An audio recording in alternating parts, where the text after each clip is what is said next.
안녕하세요. 제 이야기를 들어주실 여러분께 인사부터 먼저 올려봅니다. 저는 이제 겨우 30대를 막 넘긴 이곳을 찾아오기에는 비교적 어린 나이에 속하는 여자랍니다. 제가 어쩌다가 이곳을 찾아와서 익명으로 사연을 올리게 되었는지 무척 궁금하지 않으십니까? 저도 가끔 즐겨 듣는 채널이라 바로 찾아오긴 했지만 사연을 쓰려고 하니 화부터 나네요. 정말 깜빡 속아서 제 인생을 완전히 나락으로 떨어질 뻔했던 이야기를 여러분께 들려드리려고 합니다. 제가 차마 제 실제 지인들에게는 쪽팔리기도 하고 뒷말이 나올 게 분명해서 털어놓지 못했는데요. 그러다 보니 명치가 쓰라린 게 화병이라도 생긴 것 같더라고요. 상담가 선생님께서 화병을 풀어내는 데엔 속 이야기를 나누는 것만큼 좋은 게 없다고 하셔서 익명의 힘을 빌려 다 털어놓고자 청취자 여러분을 찾아왔습니다. 그럼 정말 황당하고 열받고 어이없고 죽이고 싶을 만큼 분노했던 이야기를 시작해 보도록 하겠습니다. 끝까지 저와 함께 해주시고 저한테 잘했다, 장하다 칭찬해 주시는 거 잊지 말아주세요. 저는 어릴 때부터 든든한 전문직에서 종사를 하고 계시는 아버지, 할아버지, 그 외 친척들 덕분에 어려움을 한 번도 겪지 않고 유순하게 자라왔습니다. 저희 아버지는 변호사를 직업으로 삼고 계셨고요. 대대손손 법조계 집안이기도 해서 꽤 알아주는 로펌의 대표로 자리하고 계셨습니다. 대법관을 하신 큰 할아버지로부터 시작해서 집안에 판사, 검사, 변호사가 사이좋게 옹기종기 모여 있어서 은근한 경쟁이 붙기도 하는 그런 집안이었습니다. 서로 사건 이야기를 하다가도 갑자기 논쟁이 붙기도 하고 서로에게 정보를 주지 않으려고 말을 아끼기도 하고 아무튼 가족들끼리 자주 만나는 편이었는데 무척이나 재미있었습니다. 우리 사촌들까지도 모두 집안의 가업을 이어야 하지 않겠냐면서 내놓으라 하는 법쟁이들이 되었는데 그 사이에서 유독 저만 법과는 다른 길을 걷게 되었습니다. 사촌들이 전부 남자 형제였기에 집안의 유일한 손녀였던 저는 모든 친척들에게 금지오겹 우리 딸로 자라게 되었습니다. 그래서 우리 할아버지께서 절대로 저만큼은 어두컴컴하고 험한 꼴 많이 보는 법조계로 발을 들이지 말라고 신신당부를 하셨습니다. 아무래도 범죄자를 만나야 하고 범죄 현장에 대해 조사를 해야 하고 신물나게 글자를 들여다봐야 하는 일 말고 편하게 좋은 것만 하라는 뜻이었겠죠. 사촌들 사이에서 유일한 소녀였던 저는 어릴 때부터 용돈도 더 많이 받고 칙칙한 건 가까이 하지도 말라는 어명이 있었습니다. 물론 우리 할아버지께서도 판사 출신이셨지만 여자는 조신하게 꽃꽂이나 음악, 미술 이런 걸 하는 게 좋겠다고 하셨습니다. 어릴 때부터 악기를 배우고 그림을 그리고 화분을 키우고 정말 제 의견은 하나도 고려하지 않은 일들을 시키셨습니다. 물론 저는 그것들 전부에 소질이 없었고 흥미도 없었으며 취미도 없었습니다. 제가 시키는 일을 잘했다면 일찌감치 적성을 찾아서 예체능 계열로 쭉 나갔겠지만 아쉽게도 저는 그런 조신한 성격이 아니었거든요. 저는 또래보다 성장이 조금 빨랐고 키도 컸으며 뼈대가 아주 남다른 체격을 지니고 있었습니다. 요즘 여성들처럼 뼈대가 마르고 호리호리한 체격이 아니라 딱 봐도 다부진, 조금 솔직하게 이야기를 한다면 덩치가 있는 체질이었습니다. 물론 과하게 살집이 붙어서 그런 건 아니고 정말 체격 자체가 도드라지는 그런 몸뚱어리를 가지고 있었습니다. 초등학교 시절부터 남달랐던 저는 학교 체육 선생님의 권유로 유도를 배우게 됐는데 정말 너무나도 소질이 있고 재미까지 있는 게 아니겠습니까? 사람을 엎어치기 할 때 그 희열은 아직까지도 생생할 정도로 저에게 딱 맞는 운동이자 취미였습니다.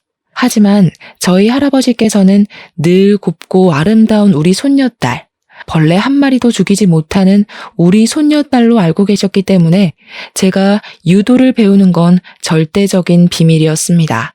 만약 제가 유도를 배우는 걸 아셨다면 그 길로 유도장에 찾아와 제 머리끄덩이를 잡고 집으로 돌아가실 분이었기에 전공은 못하고 취미로만 배우게 되었습니다. 다른 거라도 잘했으면 참 다행일 텐데 하필이면 운동 말고는 적성에 맞는 걸 찾지 못해서 저는 결국 집안의 반대를 무릅쓰고 체육학과에 진학을 했습니다. 몸 다치는 과격한 운동은 절대 안 된다고 해서 어쩔 수 없이 제 진로는 경기 심판일로 정해지게 되었고 생각지도 못한 공부를 하게 되었습니다. 우리 할아버지는 끝까지 저에게 그렇게 남자들이 득실득실한 곳에 찾아가서 일을 해야겠냐고 저를 말렸지만 별 수 있나요? 제가 관심 있는 일이 이쪽이고 잘하는 일도 이쪽인데 제 인생을 대신 살아주실 것도 아니면서 말입니다. 체육학과에 진학한 저는 유일하게 여자 같은 사람이었기에 남학생들의 많은 대시를 받게 되었고 대학을 다니면서 연애도 꽤 여러 번 하게 되었습니다. 아무래도 제가 진학을 하게 된 쪽이 남자들이 많은 곳이라서 더욱 저에게 관심이 쏠렸을 수도 있을 겁니다. 그때는 치마만 입으면 다 좋아할 나이 아니겠습니까? 저는 그 기회를 놓치지 않고 열심히 연애를 하면서 학교 생활을 즐겼습니다. 하지만 연애하는 걸 숨기지 못했던 저는 아주 곤욕스러운 일들을 수차례 겪게 되었습니다. 제가 유일한 여자 손녀라고 했잖아요. 우리 일가 친척들이 정말 오버를 해대면서 제가 남자친구를 사귄다는 소식이 들리면 학교에 찾아오고 그러는 겁니다. 진짜 얼굴을 들고 다닐 수 없을 정도로 쪽팔리는 일들이 한두 가지가 아니었습니다. 우리 귀염둥이의 남자친구가 누구냐면서 체육관에 찾아와 고래고래 소리를 지르는 사촌 오빠를 봤을 땐 정말 학교를 휴학할까 고민도 했습니다. 물론 그게 나중에는 일부러 장난을 치려고 한 짓이라는 걸 알고 사촌 오빠의 머리털을 뽑아버렸지만 당시에는 자퇴를 고려할 정도로 큰 수치였습니다. 아무튼 금이야 오기야 자란 손녀답게 제가 남자친구를 만나도 제대로 된 대우를 받지 못하면 금방 헤어지기 일쑤였고요. 집안에서도 제가 만나는 남자친구를 알게 되면 자꾸 찾아가서 우리 귀염둥이를 울리면 죽여버린다고 으름장을 놓는 바람에 헤어지는 일도 많았습니다. 오죽하면 제가 해외로 도피 유학을 가야 하나 이 집을 떠나야지만 연애도 하고 결혼도 할 수 있겠다 하고 생각을 했으니까요. 그런 일들이 반복이 되니 자연스럽게 저와 연애를 하겠다고 나서는 용감한 인간들의 씨가 마르기 시작했고요. 저는 대학교 3학년 때부터 딴 데 눈을 돌리지 않고 학교 생활만 열심히 하는 학생이 되었습니다. 부모님께서는 절대적으로 말리셨지만 국제 심판이 되려면 필수적으로 유학을 가야 해서 저는 대학을 졸업한 이후에 유럽으로 유학을 떠나게 되었습니다. 4년을 공부를 하고 국제 심판 자격증을 취득한 이후에 한국으로 돌아왔는데 그게 제 나이 29살의 일입니다. 꽤 오랜 시간 해외 생활을 했기 때문에 한국으로 돌아와서 부모님과 함께 사는 생활이 즐겁고 행복했습니다. 아침밥을 걱정할 일도 없고 어머니께서 생필품도 사다 주시고 집안 살림도 다 봐주셨기 때문에 일에만 집중할 수 있는 시간이었습니다. 우리 부모님도 정년을 향해 가면서 가정에 더 충실하시려고 노력하셨기에 우리 가정은 항상 웃음이 끊이지 않았습니다. 저는 운 좋게 바로 취업을 할 수 있었고 국내 대회 심판 일을 보면서 하루하루를 즐겁게 보내고 있었습니다. 제가 취업을 한 지 한 6개월쯤 지난 어느 날 우리 회사분 중 한 분이 저에게 남자를 소개해주고 싶다고 이야기를 하셨습니다. 한국에 와서는 남자친구를 사귀지 않았기 때문에 괜찮겠다 싶어서 뭐 하는 사람이냐고 물어보았습니다. 그러자 되게 비밀인 것처럼 상당한 부자라고 이야기를 하는 게 아니겠습니까? 자기도 간단한 회식 자리에 참석했다가 만나게 된 사람이라고 했습니다. 경기를 하게 되면 후원을 하는 스폰서 기업들이 붙기 마련 아니겠습니까? 그런데 가끔은 개인이 후원을 하기도 하거든요. 이 사람은 알부자인데다가 스포츠에 관심이 많은 사람이라서 개인적으로 경기 후원을 하는 사람이라고 하는 겁니다. 사실 개인이 큰 국내 대회 스폰서를 자처한다는 게 쉽지 않은 일이거든요. 정말 돈이 많아야지만 할 수 있는 일이랍니다. 잘 아시는 분이냐고 했더니 그건 아니고 다른 팀 회식 자리에서 소개를 받은 사람인데 제가 딱 생각났다면서 부잣집에 시집을 가면 자기한테 한턱 쏘라고 하더라고요. 사실 저희 집도 따지고 보면 부잣집이었기에 상대방이 돈이 많고 적고는 상관없었지만 계속해서 한번 만나보라고 권유를 하는 상사의 말을 거절하긴 좀 그랬습니다. 회사 사람들은 저희 아버지가 국내 5대 로펌 중 하나의 대표이고 집안이 대대손손 법조계 집안이라는 걸 모르고 있었기 때문에 그냥 웃고 말았습니다. 저에게 여자는 돈 많은 집에 시집 가는 게 최고라면서 보통 부자는 아닌 것 같으니 잘해보라고 만나보기도 전에 설레발을 치시더라고요. 상사가 그렇게까지 이야기를 하는데 저도 부자인데요? 하고 거절을 하는 것도 영 아닌 것 같고 남자를 만나고 싶은 마음도 있었기에 알겠다고 했습니다. 상사는 제가 긍정의 의미를 비추자 미혼이니까 이런 자리도 생기는 거라면서 수다스럽게 이야기를 하더라고요. 말에 어폐가 있긴 했지만 저를 위해서 그런 자리를 마련해 주신 거라고 하니 저도 기분 좋게 소개팅을 하기로 했습니다. 연락처를 받고 시간을 내서 소개팅 자리를 마련하게 됐는데 상대방 남자분이 생긴 것도 번지르르하게 꽤 잘생겼고 행색도 멀끔하더라고요. 아무래도 제가 보고 자란 브랜드들이 있으니까 남자가 딱 제 앞에 서자마자 머리부터 발끝까지 스캔을 쭉 했는데 옷도 죄다 비싼 것들이었습니다. 그 남자가 입고 온 슈트가 우리 사촌들이 좋은 자리 있을 때 입고 다니는 명품 슈트랑 같은 것이었거든요. 그날 밥 잘 먹고 저에게 집까지 데려다 주겠다고 해서 본가로 향하는데 차도 외제차를 끌고 왔더라고요. 아, 진짜로 개인 스폰을 하는 엄청난 알부자구나 라는 생각을 하게 됐습니다. 제가 소개팅 자리에서 직업을 물어볼 때 그냥저냥 주식이나 투자로 돈을 번다고 했었거든요. 그 말은 딱히 직업은 없다는 뜻 아니겠습니까? 그런데도 명품 슈트에 외제차를 끌 수 있는 유지력이 있다는 거니까 집안 자체가 부자구나 하는 생각을 하게 되었습니다. 생각보다 대화도 잘 통하고 허세도 없는 사람이라서 첫 만남에 집까지 데려다주고 하는 걸 거절하지 않았습니다. 그날 이후로 연락도 더 자주 하게 됐고 다음에 또 만나자는 약속도 잡게 되었습니다. 몇 번 만나보니까 사람이 더욱 진국이라는 걸 알 수 있게 되었습니다. 세심하게 배려를 하는 모습이라던가 제가 불편해하는 기색을 바로바로 눈치챈다던가 정말 로맨스 소설에 나올 법한 남자였습니다. 매번 저의 본가까지 데려다 주었고 저의 운전기사를 자처하는 그 남자에게 누가 빠져들지 않을 수 있을까요? 저희는 결국 연애라는 걸 시작하게 되었고 다른 연인들과 다름없이 서로에게 매일 밤 사랑을 속삭이면서 행복한 나날들을 보내고 있었습니다. 연애를 한 지 한 6개월쯤 지난 어느 날 우연히 남자친구와 함께 전시회를 보러 가게 되었는데 그 자리에서 하필이면 우리 사촌 오빠 중 한 명을 만나게 되었습니다. 오빠는 변호사로 일을 하고 있었는데 요즘 방송 프로그램을 보면 변호사들을 초청해서 사건 이야기를 나누거나 사연이 들어오면 법률 조언을 해주는 방송이 많지 않습니까? 그런 방송에 꾸준히 나와서 얼굴을 조금 알린 변호사였습니다. 관심 있게 보면 어느 방송에 나왔었는지 딱 알아차릴 수 있을 정도의 인지도를 가지고 있는 사촌이었습니다. 저를 보고 너무나도 반갑게 인사를 하면서 저한테 다가오길래 옆에 있는 남자친구가 의식되어 조금 당황스럽긴 했지만 저도 반갑게 인사를 해주었습니다. 오빠는 여기 무슨 일이야? 평소에 이런 거랑 친하게 지내는 사람도 아니면서. 아, 언니랑 같이 온 거야? 제가 막 물어보는데 사촌 오빠의 눈이 제 남자친구에게 콕 박혀 있더라고요.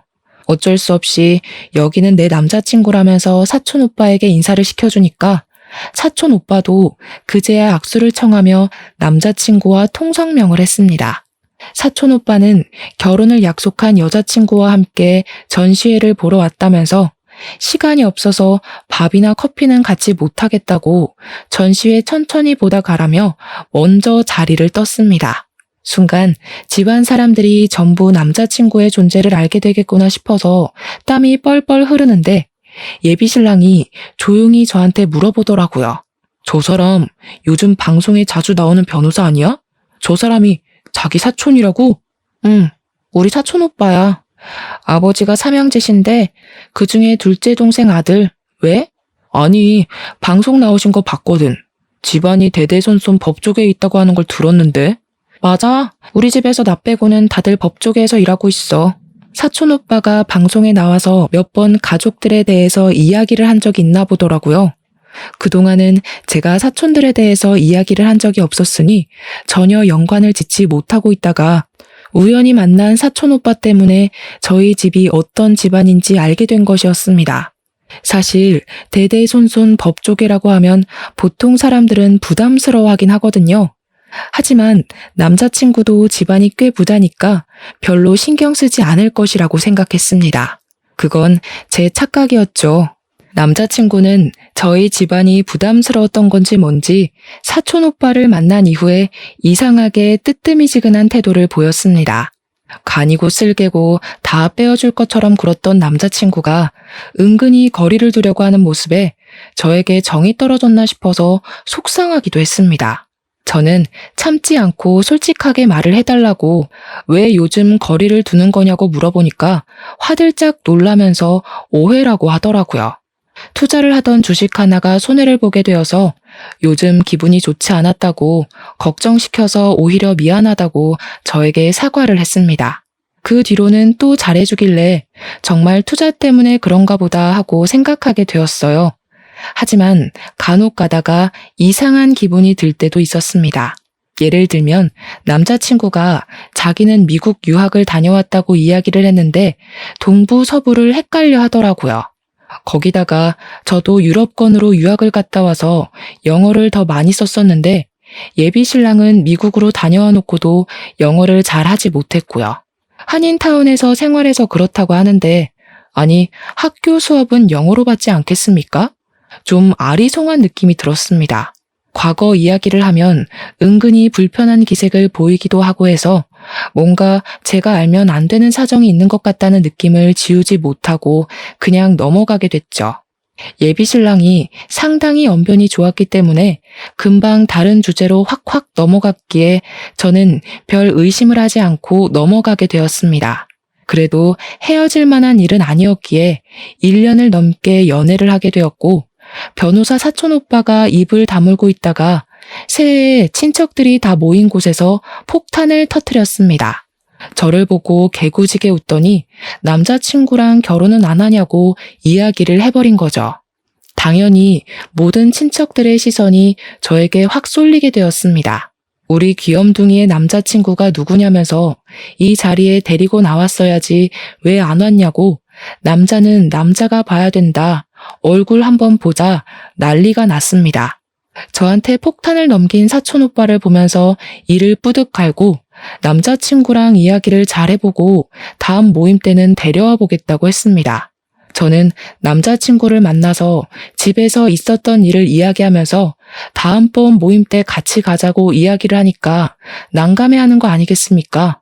그러면서 하는 말이 제가 들고 다니는 가방이라든지 차, 사는 집, 옷만 보고 부자일 거라 생각을 하긴 했지만 법조계 집안인지는 몰랐다고 하더라고요.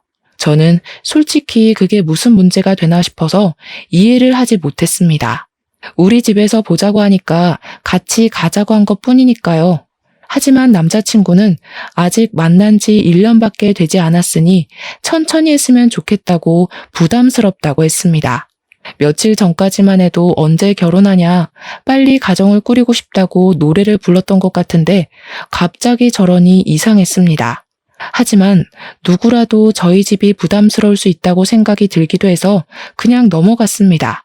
저도 그런 시선을 느낀 적이 몇 번 있었기 때문에 나서서 저희 집안이 대대손손 법조인들로 이루어져 있다고 말을 하고 다니지 않았거든요. 예비 신랑이 몇 주간 고민을 하더니 저에게 대뜸 우리 집 식구들을 보기 전에 자기 집 식구들을 먼저 만나보는 게 좋겠다고 하더라고요. 당연히 예비 신랑네 부모님을 만나러 가는 자리라고 생각을 해서 양손 무겁게 한우와 과일을 선물로 준비를 했습니다. 집도 아니고 밖에서 보자고 하길래 좀 이상했는데 만나기로 한 장소에 웬 또래의 여자가 나와 있는 게 아니겠습니까? 예비 신랑이 반갑게 인사를 하길래 저도 인사를 드리니 예비 신랑의 누나라고 말을 하더라고요. 그런데 그 누나라는 사람이 저를 머리부터 발끝까지 쭉 훑어보더니 이상하게 적대감이 가득한 얼굴로 저를 쳐다보는 게 아니겠습니까? 첫 만남부터 뭔가 실수한 게 있나 싶어서 가시방석에 앉은 느낌이 들었습니다. 집안이 상당히 빵빵하다고 들었는데 내 동생 무시하고 그러는 거 아니지? 내 동생이 우리 집에선 아주 귀하게 자란 아들이거든. 시작부터 저에게 경고를 하듯이 이야기를 하는데 말끝마다 너네 집 빵빵하다고 우리 집 무시하는 거 아니야? 하면서 말을 하더라고요. 그런데 예비 신랑이네 집도 개인 스폰을 할 정도로 돈이 많은 집안인데 저한테 뭘 무시했네 어쩌네 하는 건지 이해가 가질 않았습니다. 그날 제가 입고 나간 옷보다 예비 신랑이 입은 옷이 훨씬 더 비싼 옷이었는데 돈돈거리니까 의아했죠.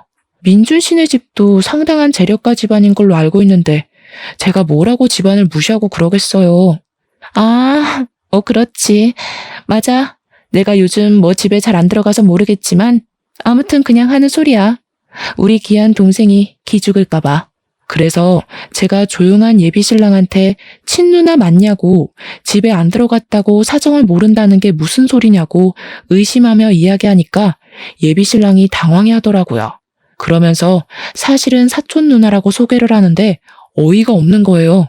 아니, 뜬금없이 사촌 누나를 왜 소개시켜줘? 난 당연히 민준 씨네 부모님을 소개받는 자리라고 생각하고 나왔어. 우리 부모님이 바쁘셔서 사촌 누나 먼저 소개해주려고 한 거지. 설마 그 전시회에서 우리 사촌 오빠 만났다고 이런 자리를 만든 거야? 그러니까 예비 신랑이 아무 말도 안 하고 멀뚱멀뚱 있더라고요. 그 사촌 누나라는 사람이랑 자기가 무슨 어릴 때부터 친남매처럼 달아왔기 때문에 결혼할 사람이 생기면 당연히 서로 보여주기로 했다고 변명을 하더라고요. 제가 어이가 없어서 말없이 뚱하게 앉아 있으니까 그때부터 사촌 누나라는 사람도 저한테 말 한마디 안 거는데 와, 진짜 뒤통수 맞은 느낌이 들었습니다. 저도 먼저 화해의 제스처를 취하고 싶지 않아서 물어보는 말에만 대충 대꾸하고 자리를 빨리 끝내고 싶은 사람처럼 굴었습니다. 드디어 예비 신랑 입에서 이만 일어나자는 이야기가 나왔고 당연히 제가 준비해간 선물은 민준 씨 손에 들려주려고 했죠. 근데 사촌 누나라는 사람이 선물 준 거는 잘 먹을게 하면서 양손에 쥐고 일어나려고 하는 게 아니겠습니까? 놀래서 제가 확 낚아챘습니다. 저를 무슨 짓이냐는 듯 쳐다보길래 이것까지 주면 진짜 호구 잡히는 것 같은 기분이 들어서 웃으면서 이야기를 했습니다. 이거는 민준 씨 부모님 드리려고 산 거라서요. 민준 씨가 집으로 가지고 들어가. 얘 좀 봐라. 얘, 내 입은 입도 아니니? 내가 안 그래도 물어보고 싶은 게 많았는데 우리 민준이 얼굴 봐서 꾹 참았거든. 너네 집안 사람들은 죄다 법조계에서 일한다고 하더니 너는 왜 체육과야? 공부 못해서 어쩔 수 없이 그쪽으로 빠진 거 맞지? 보니까 집안이 잘난 거지 지는 잘난 거 하나 없구먼. 진짜 열이 확 뻗치는 게 예의가 없어도 너무 밥 말아먹었다 싶더라고요. 제가 인상을 쓰고 사촌 누나라는 사람을 쳐다보니까 더럽고 치사해서 그냥 가겠다고 빈손으로 성큼성큼 나가더라고요. 제가 또 기골이 장대한 여자고 키도 사촌 누나보다 크고 운동을 계속 해왔으니까 몸이 진짜 좋은 편에 속하거든요. 제가 째려보니까 무섭기라도 했나 완전 뒷공문이 빠지게 도망간다 싶어서 솔직히 조금 고소한 마음도 들었습니다. 운동을 배운 게 이런 데서 도움이 될 거라고는 생각도 못했거든요. 예비 신랑의 가족이긴 하지만 어쨌든 사촌 누나를 만난 이후에 제가 우리 부모님을 만나러 가자고 이야기를 하는데 계속 이 핑계 저 핑계 대면서 미루더라고요. 안 되겠다 싶어서 그럼 예비 신랑이네 부모님부터 만나러 가겠다고 집으로 가자고 하는데 집에 왜 오려고 하냐 그냥 편하게 밖에서 만나자 하더라고요. 집 청소를 안 하고 뭐 주식 자료며 그런 걸로 정신이 없다고 밖에서 만나야 부모님도 편하실 거라고 하더니 나를 안 잡는 거예요. 만나자, 날 잡을게. 아, 그날은 안 된대. 이게 무한으로 반복되니까 저도 짜증이 나잖아요. 그래서 그냥 결혼하지 말자고 때려치우자고 강하게 나갔습니다. 그제야 다음 주 토요일에는 시간이 된다고 하셨다면서 만나자고 하는데 점점 정이 털리더라고요. 결국에는 토요일에 시부모님 되실 분들을 만나서 한정식 집에서 밥을 먹었는데 예비 시부모님 인상이랑 예비 신랑의 인상이 완전히 달라서 놀랬습니다. 예비 신랑은 키도 크고 피부도 하얀 편이고 쌍꺼풀이 없는 눈이었는데 시부모님은 두 분 다 쌍꺼풀도 있고 키도 작고 까무잡잡하시더라고요. 길 가다가 가족이라고 말 안 하면 진짜 생판 남이구나 싶을 정도로 닮은 구석이 하나도 없었습니다. 그날 한정식 집에서 뭐 들어도 안 들어도 상관없는 살아온 이야기 같은 걸 듣고 자리를 파하는데 제가 잘 먹었습니다 하고 인사를 했어요. 그러니까 예비 시부모님께서 무척이나 당황해 하시면서 본인들은 당연히 예비 며느리가 사주는 줄 알고 지갑을 안 들고 왔다고 하시는 거예요. 어쩌지? 우리가 지갑이 없는데 하는데 황당해서 그냥 제가 계산을 하고 나왔습니다. 예비 신랑도 어쩔 줄 몰라 하면서 부모님이 지갑을 안 들고 오실 줄은 꿈에도 몰랐다고. 뭐 어쩌겠어요. 그 뒤로 저희 집안 가족 모임이 잡히게 되었고 예비 신랑에게 우리 집 모임에 같이 가자고 했습니다. 매년 어버이날마다 가족들끼리 모여서 밥을 먹는데 한 3주 정도 남은 시점이었거든요. 이왕이면 미리 말해주는 게 좋겠다 싶어서 이야기를 했죠. 그러니 예비 신랑이 알겠다고 그날 만발의 준비를 해서 오겠다고 하더니 그 다음 날부터 주식시장의 변동이 심해서 일을 좀 해야 할 것 같다고 만나주질 않더라고요. 이건 또 무슨 일인가 싶어서 어이가 없었지만 저도 경기 일정이 계속 잡혀 있었기 때문에 서로 바빠서 아예 만나지를 못했습니다. 어버이날 전날에 약속 있지 않았지? 하니까 걱정하지 말라고 준비 다 했다고 하더라고요. 그래서 가족들에게 줄 선물이라도 챙긴 건가 싶어서 혼자 기특해하고 있었습니다. 이번에도 만나는 게 부담스럽다고 하면 파혼할 각오까지 하고 있었기 때문에 예비 신랑이 순순히 따라오겠다고 한 점에서 점수를 듬뿍 주었습니다. 결혼 준비를 시작한 것도 아니고 이제 겨우 인사를 드리는 것뿐인데도 이렇게 복잡하니 결혼 준비는 얼마나 복잡할까 겁이 나기도 했습니다. 어버이날 전날 예비 신랑에게 미리 집안 분위기도 설명해 줄 겸 점수 따려면 해야 하는 행동도 말해 줄 겸 만나자고 했더니 알겠다고 하더라고요. 그래서 회사 쪽 카페에서 만났는데 저는 진짜 너무나도 놀라고 말았습니다. 신랑이 글쎄 쌍꺼풀 수술을 하고 나타난 게 아니겠습니까? 너무 놀란 나머지 커피를 쏟은 것도 모른 채로 입을 떡 벌리고 있었습니다. 예비 신랑이 수줍게 웃으면서 잘 어울리냐고 우리 집에 잘 보이고 싶어서 쌍꺼풀 수술을 했다고 하는 겁니다. 그런데 쌍꺼풀을 어디서 수술한 건지 너무 두껍게 집어버린 탓에 너무 느끼해져 버린 거예요. 꺼벙해진 눈을 보는데 도무지 시선을 맞추지도 못하겠고 멀쩡하게 잘생긴 그 얼굴을 왜 저렇게 망쳐놨나 싶어서 속이 답답할 지경이었습니다. 물론 얼굴 뜯어먹고 사는 건 아니지만 성형 수술을 해서 더욱 못나져버린 얼굴을 보니까 없던 화병이 다 생길 지경이었습니다. 수술한 지 3주가 됐다고 했으니 제가 우리 집에 인사를 드리러 가자고 하자마자 눈을 수술을 하고 나타난 것이었습니다. 그동안 실밥에 붓기 때문에 저랑 데이트를 하지 못했던 거라고 이제 와서 말해서 미안하다고 하면서 활짝 웃는데 못 참겠더라고요. 진짜 눈이 감기나? 싶을 정도로 두껍게 집은 탓에 저게 붓기인 건지 아니면 붓기가 다 빠진 건지 헷갈릴 지경이었습니다. 집에는 이미 예비 신랑이 인사를 드리러 올 거라고 말을 해놨는데 이제 와서 눈 때문에 못 데려가겠다고 할 수도 없고 해서 울며 겨자 먹기로 다음날 모임에 예비 신랑을 데리고 나갔습니다. 다들 예비 신랑의 얼굴을 보자마자 하면서 말이 없더라고요. 전시회에서 만났던 변호사 사촌이 원래 저 얼굴이 아니었던 것 같은데 하면서 황당해했습니다. 제가 짜증이 확 나서 우리 집에 잘 보이고 싶어서 쌍꺼풀 수술했대 하니까 다들 필사적으로 웃음을 꾹 참으시더라고요. 그러더니 사촌 중 한 명이 누구를 닮은 것 같다고 어디서 많이 본 얼굴이라고 예비 신랑을 빤히 쳐다보더라고요. 그 사촌은 검사로 일을 하고 있는 사촌 오빠였는데 계속 뚫어지게 쳐다보니까 예비 신랑이 부담스러워했습니다. 아, 닮긴 누굴 닮아. 그만 쳐다봐. 웅삼이. 그 말에 다른 가족들도 결국 웃음을 참지 못하고 다들 빵 터지고 저는 응삼이 누군지 몰라서 막 찾아보는데 사진 보고 뒤로 자빠질 뻔했습니다. 우리 예비 신랑은 기분이 나쁠 만도 한데 거기서 하하 웃으면서 땀을 뻘뻘 흘리더라고요. 그리고 예비 신랑이 먼저 자기 입으로 제가 응삼이를 닮아서 그런가 봅니다 하면서 분위기를 바꿔놓았습니다. 다들 성격은 좋은 것 같다면서 하나둘 풀어져서 예비 신랑에게 이것저것 질문도 하고 음식도 챙겨주시고 했습니다. 그날 그 모임에서의 일로 예비 신랑이 용기가 생긴 건지 뭔지 저한테 빨리 결혼했으면 좋겠다면서 결혼 노래를 부르더라고요. 저는 응삼이가 된 그 얼굴에 적응이 되지 않아서 뭘 서두르려고 하냐고 이제 인사드린 거 아니냐고 한 발 뒤로 물러섰는데 예비 신랑은 포기하지 않고 결혼 노래를 불렀습니다. 그러던 어느 날 사촌 누나라던 여자가 저한테 만났으면 좋겠다고 연락이 오더라고요.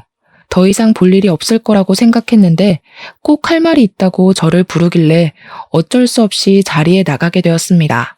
너네 결혼 이야기 오가고 있다는데 맞니? 이야기를 들었을지 모르겠는데 사실 민준이가 지네 부모랑 좀 안 친해. 그래서 혼자 산 지도 오래됐고 민준 씨 부모님이랑 함께 산다고 했었는데요. 그래서 집에도 놀러 가본 적이 없는데 무슨 말씀이신지. 아니, 혼자 사는 거나 다름없다고. 사람 말을 끝까지 들어야지 왜 말을 끊니? 민준이네 부모님이 집에 잘 안 들어오는데 가끔 와서 그래.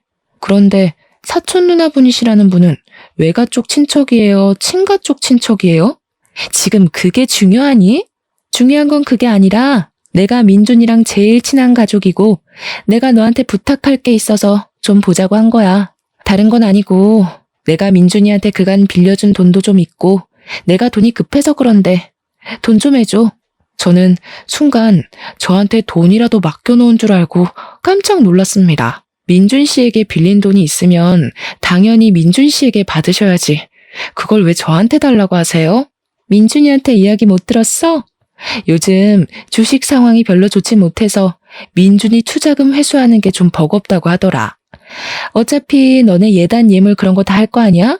민준이네 부모님은 그런데 관심도 없어. 내가 민준이랑 제일 친한 가족이니까 대신 받는 셈 치는 걸로 하면 되잖아. 그거는 제가 시부모님과 만나서 상의를 해보도록 할게요. 어른들도 계시지 않는 자리에서 저희끼리 정하는 건 아닌 것 같습니다. 민준이네 부모는 민준이 제대로 키우지도 않았다니까.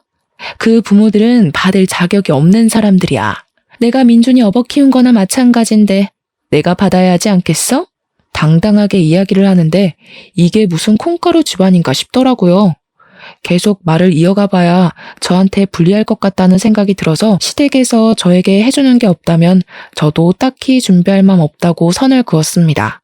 그러니까 화들짝 놀라면서 집도 부자인데 당연히 바리바리 예단을 준비해야 하는 거 아니냐면서 친척들 것까지 싹 다 준비를 하라고 훈수를 두더라고요. 시댁에서 예물을 줘야 저도 구색에 맞춰서 준비하는 거 아니겠습니까? 근데 한술 더 떠서 사촌 신우가 저에게 종이를 내밀더라고요. 이거 예단 목록인데 우리 집에 살림 채워야 할 것들 써놨어. 집을 해온 것도 아니고 아직 상견례니 뭐니 결혼 준비를 하나도 한 게 없는데 예단 목록이라며 그것도 사촌 신우 집안 살림을 채우라뇨. 종이 적힌 목록이 아주 가관이었습니다. 자기네 집에 냉장고, 세탁기, 건조기, TV를 놔달라고 적어놨길래 기가 막히더라고요. 막말로 친누나도 아니고 사촌 누나인 주제에 뭘 받아 챙기겠다는 건지. 민준 씨가 집을 몇 평 해오는지에 따라서 금액 맞춰 해갈게요. 이건 사촌 신우와 할 이야기가 아닌 것 같습니다. 그러고는 더 말할 필요도 없겠다 싶어서 그 자리를 박차고 나왔는데 뒤늦게 문자가 와서는 저에게 돈 좀 달라고 한 500만 원만 보내주면 된다고 하더라고요. 500만 원이 제 수중에 없었던 것은 아니지만 제가 사촌 신우에게 도대체 그걸 왜 해줘야 하냐는 겁니다. 너무 기분이 나쁘고 짜증이 나서 예비 신랑에게 바로 연락을 해서 따져들었습니다. 도대체 민준 씨에게 빌려준 돈을 왜 나한테 달라고 하는지 이해가 안 가서 그래. 그것도 꼴랑 500만 원이래.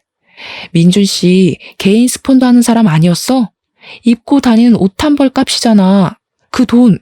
근데 그걸 왜 나한테 달라고 하냐고. 거기다가 예단 목록이라면서 종이에 뭘 잔뜩 써왔더라? 뭔가 했더니 자기네 집에 가전을 바꿔달래. 무슨 시어머니도 아니고 사촌 누나라는 사람이 나한테 당당하게 요구할 일이야? 어이없어. 누나가 날 어릴 때부터 업어 키워서 정이 남달라서 그래. 업어 키운 건 업어 키운 거고 그러면 민준 씨가 알아서 챙겨야지. 그걸 왜 나한테 그러냐고. 집안 문제에 나 끌어들이지 말고 민준 씨 부모님이랑 사촌 신우랑 이야기 잘해봐. 예비 신랑은 저에게 알아서 잘 해결하겠다고 해서 저희는 결혼 준비를 시작했는데 이제는 상견례 날을 미루더라고요. 닥달을 한 끝에 결혼 이야기가 나온 지 4개월 만에 상견례를 하게 되었는데 진짜 이상한 점이 한두 가지가 아니었습니다. 민준 씨가 유학했다는 지역도 헷갈려하고 알레르기 있는 음식도 헷갈려 하더라고요. 한마디로 아들에게 관심 없는 부모 느낌이었습니다. 우리 부모님도 수상했는지 저에게 제대로 한번 조사를 해보자고 했고 검사인 사촌 오빠에게 물어보게 되었습니다.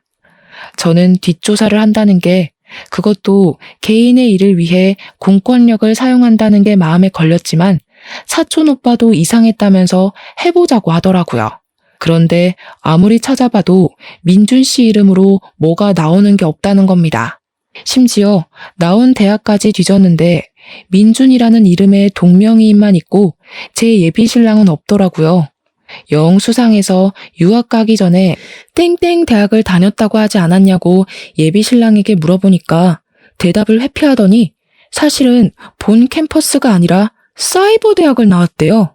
땡땡 대학에서 운영하는 학점은행제 학교를 졸업했다는 겁니다. 순간 머리가 띵하더라고요.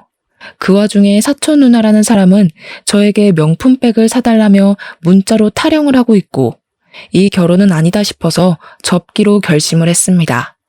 어버이날 이후 가진 모임에서 할아버지께 결혼 엎어야 할 것 같다고 이야기를 하려 했는데 검사 사촌 오빠가 제 눈치를 보는 게 이상하더라고요. 할 말이 있어 보이는 눈치라 기다리고 있었는데 할아버지께서 우리 손녀 결혼 준비는 어떻게 되고 있냐고 물어보시더라고요. 저 결혼 안 하려고요. 이상한 게 한두 가지가 아니고 저를 속이고 있는 것 같아서요. 대학도 속였더라고요. 그래, 아주 잘 생각했어. 이 얘기를 어떻게 해야 하나 고민했는데 내가 이상하게 낯이 익다고 했잖아. 기억났어. 그놈 사기전과 15범인 놈이야. 우리 가족들 모두 입을 떡 벌렸습니다. 알고 보니 여자 등쳐먹는 걸로 유명한 사기꾼이었대요. 결혼하자고 꼬셔놓고 혼수비다 아파트 중도금이다 하면서 돈 뜯어내고 나르는 놈이고 이름도 민준이 아니라 영석이라는 겁니다. 같이 동거하면서 공범짓을 하는 여자라고 사진을 보여주는데 사촌 신우라던 그 여자더라고요. 그 여자도 전과가 12범이라고 했습니다. 제가 어이가 없어서 막 웃었더니 가족들이 우리 귀염둥이 실성했다고 본때를 보여주자면서 증거를 잡기 위해 미행을 하자고 했습니다. 개인 스폰이고 뭐고 다 구라였는지 원룸촌으로 들어가는 민준, 아니 영석을 발견하고 저희는 블랙박스며 녹음기며 카메라며 만발의 준비를 했습니다. 끌고 다니던 외제차도 렌터카였고 입고 다니던 옷도 대여숍에서 빌린 옷이었다고 하더라고요. 원룸에 들어갔던 영석은 운동복으로 갈아입고 현관 입구 옆 화단에서 사촌 신우라던 그 공범과 같이 담배를 피우고 있더라고요. 저와 사촌들은 차에 숨어서 살짝 창문을 열고 그 대화를 엿들었습니다. 야, 쌍수하니까 아예 못 알아보던데 검사도 못 알아보더라. 얼마나 가슴을 졸였는지. 법조인이라더니 다들 사건이 많아서 그런가? 이대로 망하나 싶었는데 큰 거 한탕 하겠어. 자꾸 걔한테 돈 달라 뭐 사달라 하지 마. 때가 되면 다 뜯어낼 수 있어. 일단 예식장 비용부터 뜯어야 할 거 아니야. 요즘 호텔은 억 단위라던데? 아씨, 큰 거 기다리다가 놓칠까봐 그렇지. 불안하기도 하고. 아무튼 이번 일 끝나면 우리 혼인신고 하는 거다. 기다려, 해준다니까. 근데 영석씨, 나도 민준씨 하는 게 입에 붙어서 영석씨 본명이 입에 안 붙어. 담배를 다 피운 건지 집으로 들어가길래 저희는 블랙박스에 찍힌 것과 녹음기에 녹음이 잘 된 건지 다시 한번 돌려봤습니다. 소리가 작긴 했지만 대화 내용은 알아들을 수 있을 정도더라고요. 저는 그놈에게 아무렇지 않은 척 우리 집으로 불렀고 가족들이 본인을 알아보지 못한 거라 생각했는지 아주 당당하게 저희 집 문을 밟았습니다. 사촌들까지 전부 자리에 있으니 조금 놀란 듯 보였지만 태연하게 행동을 하더라고요. 영석 씨, 놀랐어? 가족들이 다 있어서? 그러니까 그놈이 얼굴이 새파랗게 질려서는 영석? 영석이가 누구야? 하면서 파르르 떨더라고요. 저는 바로 그놈의 뒷주머니에 있던 지갑을 가져왔고 저지하려는 그놈을 가로막은 채 지갑 안에 신분증을 꺼내서 보여주었습니다. 여기 있네. 영석 씨. 변호사 사촌이 신분증을 가져가더니 자기가 전시회에서 본 얼굴이 이 얼굴 맞다면서 능청스럽게 연기를 했습니다. 그러니 지갑도 챙기지 않고 도망을 가려고 몸을 틀더라고요.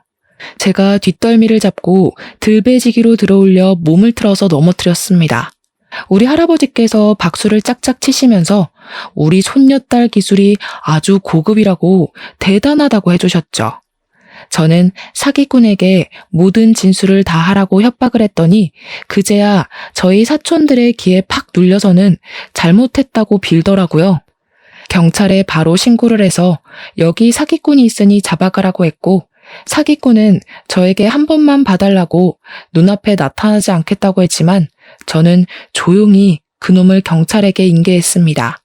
경찰서에 가서 사기꾼이랑 공범이랑 둘 다 자기들은 돈이나 현물을 받은 게 없어서 사기죄가 성립이 안 된다고 뻔뻔하게 나오더라고요. 당연히 그럴 줄 알고 공범의 통장에 전날 500만 원을 보내놨었거든요. 이체 내역이랑 공범이 저에게 돈 달라고 했던 문자를 보여주니 경찰도 혐의가 인정된다고 했습니다. 억울한 눈으로 저를 바라보는데 저는 웃으면서 제가 당할 뻔한 이야기를 쭉 경찰에게 진술했습니다. 이미 전과 15범, 12범이라서 가중처벌을 받을 텐데 합의하실 거예요? 아니면 소송 전? 당연히 소송이죠. 합의를 울부짖는 그 연놈들이 유치장에 갇히는 걸 보고 나서야 저는 경찰서를 나왔습니다. 당연히 집안에 빵빵한 변호사들이 있는데 소송전으로 가야지 뭐 한다고 합의를 하겠습니까? 결국 두 사람은 사기죄에 사칭죄까지 붙는 바람에 전과가 하나씩 늘어나게 되었고 짧지만 징역형도 살게 되었습니다. 그 뒤로 아주 불편하게 사촌들이 직접 소개해주는 남자들만 만나라는 할아버지의 명령이 떨어졌지만 한동안 남자 만날 일은 없을 것 같습니다. 제 이야기 재미있으셨나요? 다음에도 재미난 일이 생기면 이곳에 찾아와 속 시원하게 풀고 가도록 하겠습니다. 감사합니다.